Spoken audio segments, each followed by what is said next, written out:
Welcome to this edition of CBN News Showcase. I'm Charlene Aaron. Hillary Clinton has a millennial problem. According to a Super Tuesday exit poll, so do a lot of the 2016 candidates. In 2015, millennials surpassed baby boomers and are now the largest generation in the country. But as Amber Strong reports, two presidential contenders seem to have no trouble wooing the nation's young people. The numbers have spoken when it comes to the millennial vote. The leaders so far, Senator Bernie Sanders and Donald Trump. On Super Tuesday, Hillary Clinton lost the millennial vote to Sanders in every single state. And according to a USA Today Rock the Vote survey, 46% of millennial Democrats overwhelmingly support the Vermont senator. 26% of Republican millennials support Donald Trump. Analysts often point to the anger theme this election season as contributing factors to the Trump-Sanders phenomenon. But the millennials we talk to are drawn to the candidates for a different reason: jobs. Meet Abigail Kelly, a political reporter for Chase the Race, a team of millennials traveling the country covering the 2016 election. Kelly says Senator Sanders in particular speaks to the issues young people want to hear. The young people support those two in particular because they're authentic in different ways, and I think these two candidates reach out to young people the most. You know, I think they, like with Senator Sanders and his college funding ideas. And the millennials we talked to across the country agreed. Taxes are something that we're all affected by. Me having a job and my parents, paying for my tuition and whatnot. Both campaigns have worked to meet young voters where they are, online. The Sanders campaign has almost 1.6 million Twitter followers and another 3 million on Facebook. Donald Trump, known for his fast Twitter fingers, has been called the Ernest Hemingway of 140 characters, with more than 6 million Twitter followers. But big numbers on social media don't necessarily equal real-life support. Dr. Ben Carson has virtually the same number of Facebook followers as Trump, but Carson's campaign is finished. It's the message that seems to resonate with young people. Donald Trump's really just, he's like, this is how it is, this is how it's going to be, and I'm all for that. A lot of my friends, they're big Bernie Sanders supporters, and then I have a lot of friends that are Donald Trump supporters as well, because I feel like millennials, they like people that aren't as wishy-washy. That's a characteristic for our generation. We don't really like to have people that are riding the fence. Another message that resonates well with millennials is socialism. A new survey from YouGov found that 43% of American Democrats under the age of 30 have a favorable view of socialism. And this generation's potential impact is undeniable. 61% plan to vote in November. Kelly says that enthusiasm is definitely something she's noticed on the campaign trail. The students around me are really into this. I think also because the kids my age, this is the first election they're really paying attention to, and also the media has made the information easier to get to. So kids are really excited. And while they may not be known as the greatest generation, they are the biggest, making them a powerful voting bloc indeed. Amber Strong reporting for CBN News. And with us now from our D.C. Bureau is Amber Strong. Thanks for being with us, Amber. Thank you for having me. First of all, what is it about Bernie Sanders and Donald Trump that appeal to the millennial? And I think it's exactly what the young man in the video said. He said, millennials don't like wishy-washy people. And it's kind of the same thing across the board. I don't think there's a difference between millennials and older voters. It's the exact same thing. They see authenticity. They see authenticity in Bernie Sanders, and they see it in Donald Trump, because both of them, whether you're Democrat or Republican, are kind of seen as these outsiders that don't necessarily subscribe to the status quo of politics. And so it's an honesty factor. Okay. Well, you mentioned that millennials are attracted because they promise jobs, but other candidates are promising jobs too. So why do these two seem to have that platform cornered? Well, I think if you break it down by each candidate, so we start with Bernie Sanders, he's kind of seen as this anti-establishment, anti-big banks guy. And if you grow up as a millennial and you grow up in this world where capitalism doesn't have this favorable view, you think, okay, there's someone coming in that's going to change the way the economy and wealth is distributed in this country. And when you go to the other side and look at Donald Trump, he's seen as a successful businessman. He's seen as someone who has handled his money, his finances well. And so maybe when he becomes the leader of this country, then that will trickle down and the economy will do better under his leadership. So I think either way, there's a hope that jobs will be available under both of these two for different reasons. Okay, now let's talk about the big surprise that you found. Socialism is attractive to millennials, and why is that? I think Bernie Sanders has done a really good job of redefining socialism, at least in the eyes of millennials. So the way that he describes socialism is not the same as the socialism you grow up reading about in history books. His socialism is this beautiful world where things are equal and things are balanced, and he models it more, or he uses Denmark and Sweden kind of as these examples of the successes of socialism when it comes to taking care of all of your people. And so this is a generation that subscribes to compassion. And so when you talk about compassion, the poll by Frank Luntz said 58% see socialism as a good thing because it's compassionate, at least in the way that Bernie Sanders describes it. Okay, let's talk about social media. How important is it to this campaign? I said it in the package, and you have to meet people where they are. So it's the same as any field, even our field. If this is where people are going anyway, they're going to check their status, they're going to update to see the latest on something else, and there you are, then you have a good chance of reaching them. And I think Bernie Sanders and Donald Trump have done an excellent job of that, particularly Donald Trump. He doesn't have to wait on the media to get his message out there. Who cares if we say it? He's going to go right to Twitter and use his 140 characters and get his message out there. He doesn't need us, and he does a really good job of translating his message via social media. Real quick, last question for you. The millennial generation is the largest one yet. How could this affect the numbers in November's election? Right. So the Frank Luntz poll that I mentioned earlier asked, are you guys going to vote? And as of now, I think it was over 80% say they're extremely likely or very likely to vote in November. I think that's something that you have to really pay attention to, is that the overwhelming majority said, if I have to choose between Donald Trump and Hillary Clinton, which is what it kind of looks like it's going to be, most millennials do lean toward Hillary Clinton. All right, Amber Strong, thank you so much for being with us. Thank you. All right. Well, Democratic presidential candidate Bernie Sanders has been campaigning on the promise that socialism is the answer for the problems with the American economy. And he's attracted a powerful audience of young people, as we've heard. But as Dale Hurd reports, critics say they don't know what life under socialism is really like.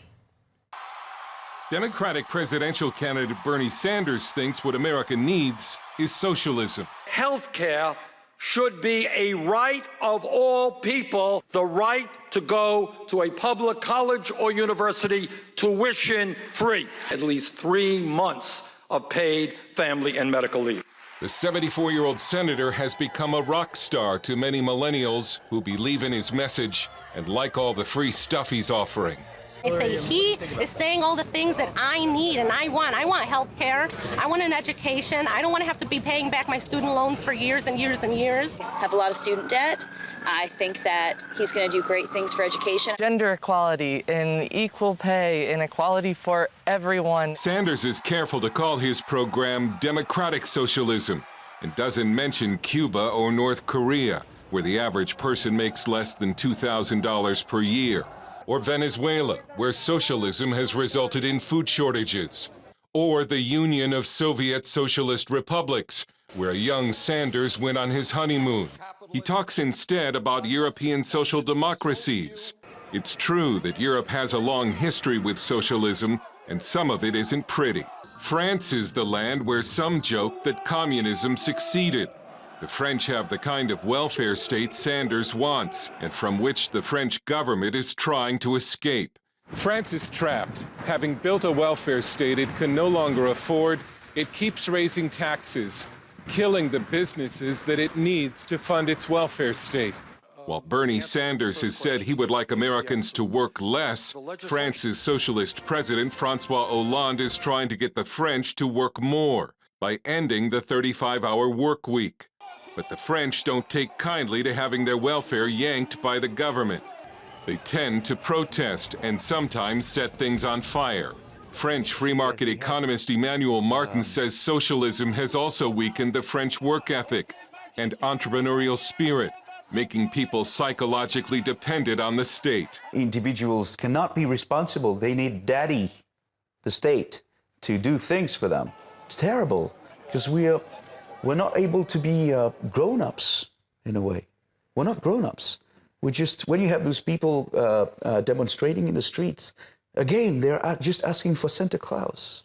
While polls show most Democrats in the U.S. now believe socialism has a positive impact on society, half of French young adults say they would flee France if they could, because the future looks so bleak. The entrepreneurial young people of France, they are heading elsewhere. They're going to London, they're going to Asia, they're going to the United States. American millennials are understandably concerned about their futures. They've entered the workforce during one of the weakest economic periods in decades.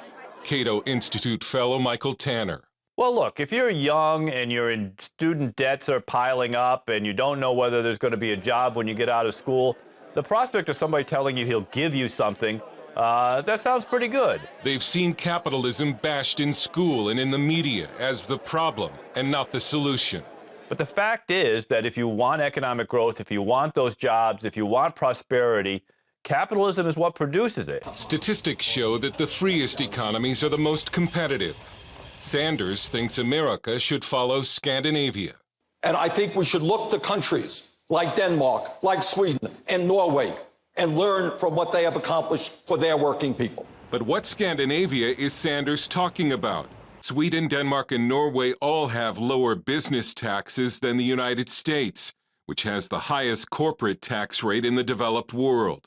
Sweden has cut taxes and partially privatized health care and Social Security. Denmark has cut back too. I think he's basically wrong about what they are. Those are not really socialist economies. What they are is capitalist economies, in some cases more fiercely competitive than our own, with social programs sort of layered on top of them. One study showed Sanders' socialism could cost the U.S. $18 trillion. But I do believe that the middle class and the working families of this country, their incomes should go up, not down. And the data shows that the best chance for that to happen is with capitalism. It's what some French wish they had more of. Dale Hurt, CBN News, Paris. Members of state legislatures throughout the country are constantly meeting to create policy and change laws for millions of Americans. At the same time, some people are working on a different mission to change those same lawmakers from the inside out. Jennifer Wishon tells us how a ministry is doing that across America and around the world. I used to go to your house for Bible studies. Dale Walker has dedicated his life to the down and out, addicts, alcoholics, gangbangers.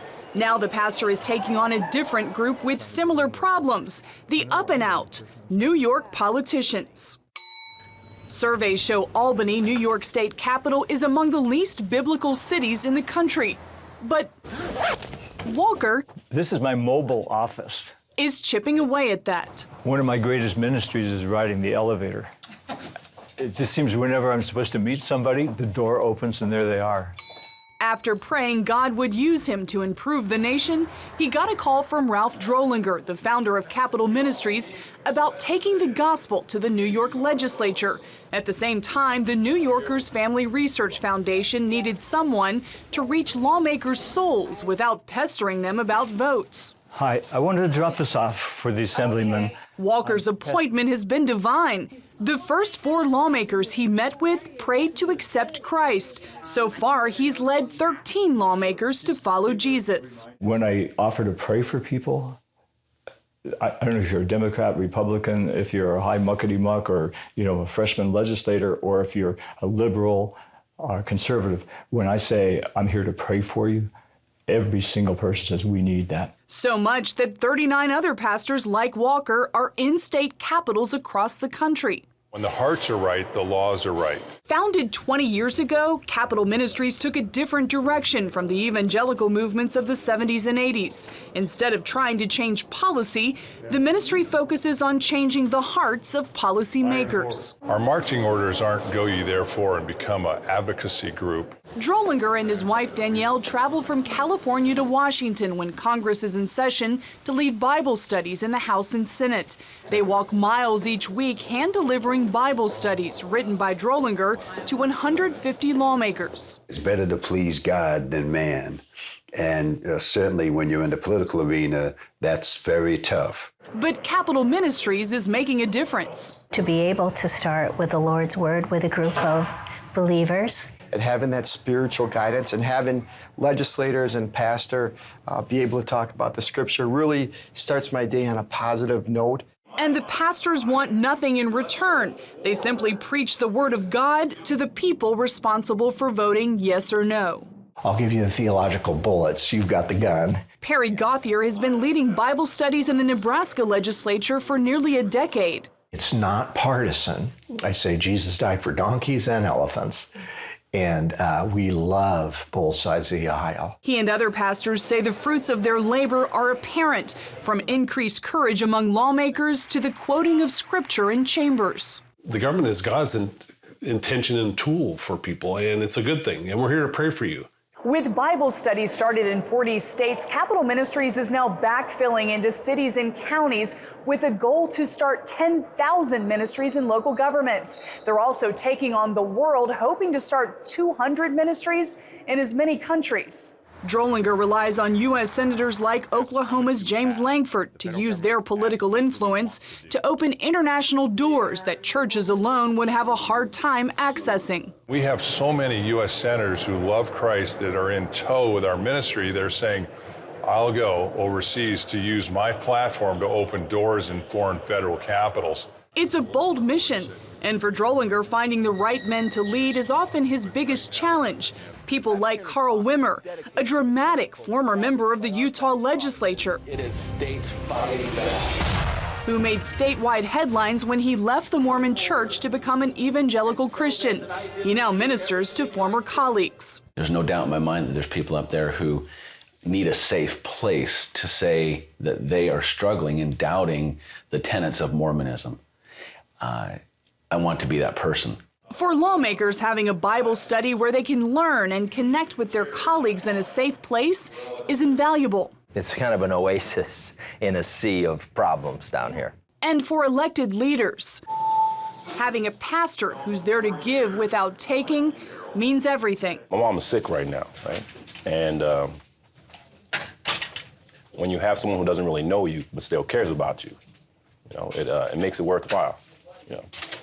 And so he's been a blessing for us. People need the Lord. They need to be encouraged, loved, ministered to. They need support just to handle the pressures that they're under. Jennifer Wishon, CBN News. Actress Jennifer Garner is speaking out again about the impact of her new movie, Miracles from Heaven. Garner says making the movie has given her a huge sense of gratitude and appreciation for her children. In Miracles from Heaven, Garner plays a mom whose 10-year-old daughter has an incurable disease. Their lives are changed when a medical miracle unfolds. Garner says she was raised in a religious environment and wasn't scared of doing a movie that had faith at its center, as long as it wasn't preachy. And turning to sports, CBN sports reporter Sean Brown met with Hall of Fame coach and All-Pro dad Tony Dungy for today's Faith on the Field.